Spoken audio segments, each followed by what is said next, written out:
shortages of the roster. I want to now talk about the 2021 recruiting class. Arizona's recruiting class now ranks 45th nationally and 6th in the Pac-12. I mean, Ryan, what are your thoughts about this 2021 recruiting class? I mean, is there anyone on this recruiting class that fans should be excited for coming out of this class? Yeah, as I discussed last week, they didn't get any of the top tier 4-star guys, but there's two guys that I keeping a tight eye on. Clay Milton, he's a 6'3" pro style quarterback. He's ranked 19th in the nation, and he got offers from some good schools, Oregon and Colorado, also in the Pac-12. And after watching some of his tape, I think he's very versatile. He has a good arm, and I just think he's going to fit the system. I think he's a big play quarterback, and I think he will play very well here. Another guy I've been looking at is Tyrese Johnson, who's a 6'1" wide receiver from New Orleans, who also got offers from Colorado, Houston, and FSU.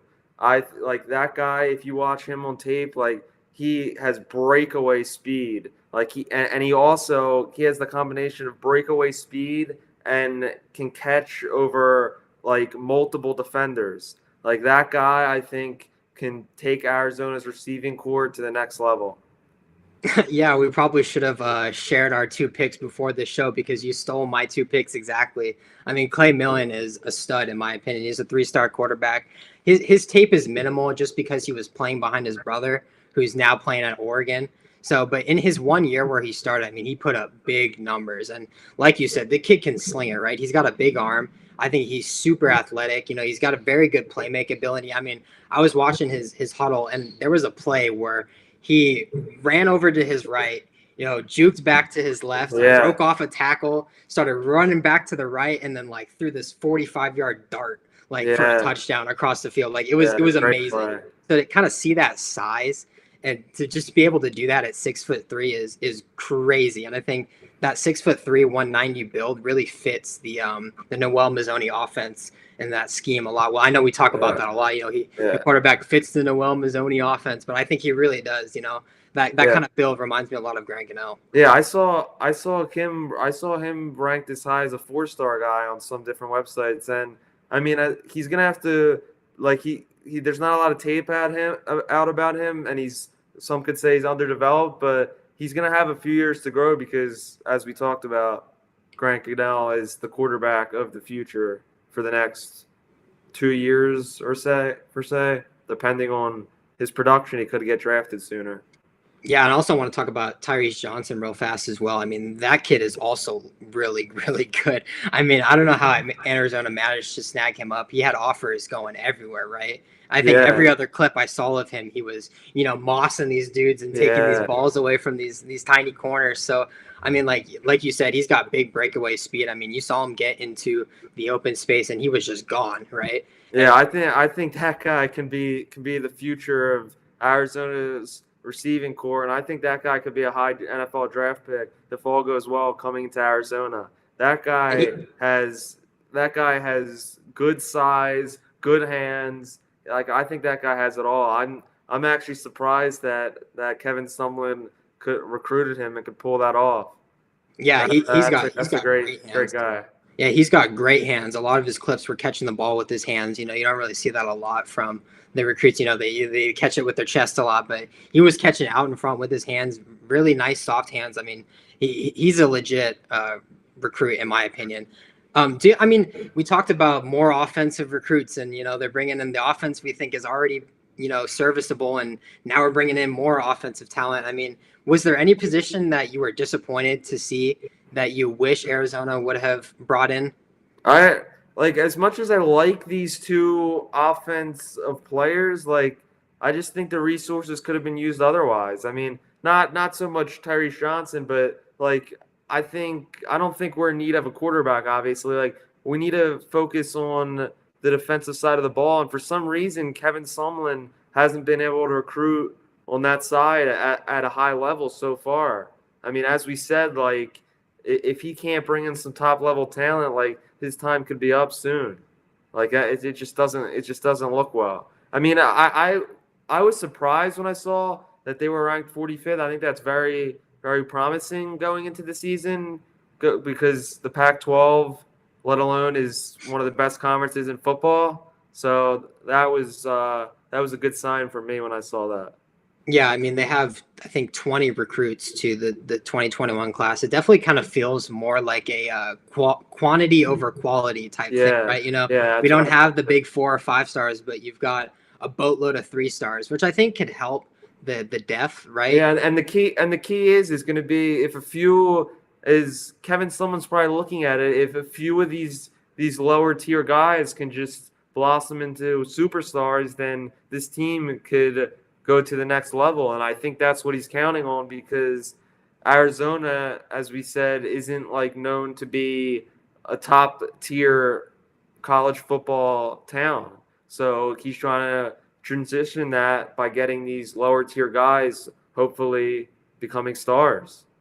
Yeah, I think the depth is a good place to start when you're recruiting, and not necessarily trying to get 1 5 star and then just like kind of like that's your class right there, right? It's a lot. I think the strategy of getting a bunch of 3 stars and kind of guys just to kind of fill the depth chart in the roster is a good idea because like you said earlier, it's just like, well, if I have 8 3 stars, one of these guys has to break out, right?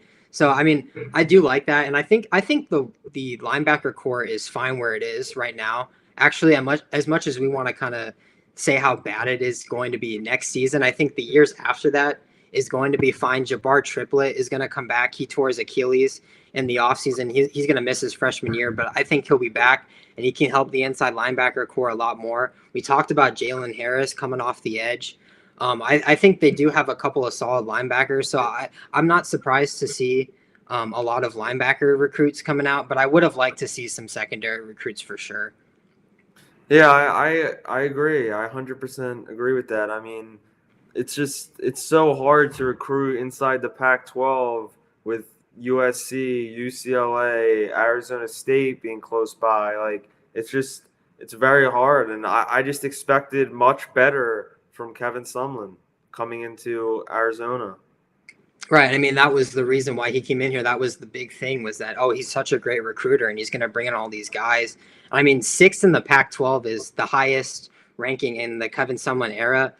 I mean, that's cool for Arizona, but like the Kevin Sumlin expectation was we were supposed to have, a top 4, top 5 class, right? So Yeah, and after attending his press conference, his first after all this Corona stuff happened last week, it's just like his. I wasn't very impressed with his attitude. I mean, coming like he was like talking about like getting all these recruits and like, but like it just doesn't seem like he has that edge that's going to take them to the next level. I don't believe he's right to take this team to the next level.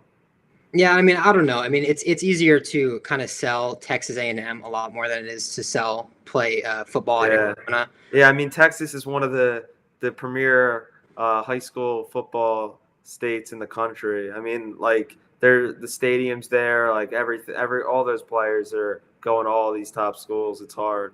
Yeah, I think definitely half the problem I think is just the brand of Arizona, and I just don't think Arizona has a brand really. And I think you could fault some of that on Kevin Sumlin. Part of his job is to be here and to kind of sell the program and create this program into what it is. I mean, why would you want to come to Arizona when you can go play for Oregon or USC or UCLA? Yeah, Or, that going back to it, that's why like when Tarish Johnson chose us over Florida State, like I'm surprised. I mean, but hopefully it can go well. I mean, you got to start somewhere, and I'm not expecting him to get 4 stars off the bat, but you got to get him eventually, or his time will be running out. Yeah, that's just my biggest thing is just that there's no brand at Arizona, right? And we haven't created a new brand, right? I mean, look at what ASU is doing. I mean, you could even make the argument that you would make the argument that ASU is a better football program right now, just because they have a better program. Those jerseys are so nice. Those black uniforms. I mean, they just totally blow Arizona's uniforms out of the water. And Yeah, they you have a know, great coach too. yeah, Great the history. ASU brand is just so much better than Arizona's brand, and that ASU the thing that is important to know is that ASU brand wasn't there until Herm Edwards arrived, right? And he came in the same time as Kevin Sumlin did. So I mean, there's no Yeah, excuse as to why. when he went to ASU, I thought that was a great hire, and I thought it was better than someone's hire. I think he's like being from where he's like came from. Like I think he connects to the players more and more relatable. Yeah, I definitely agree. I want to kind of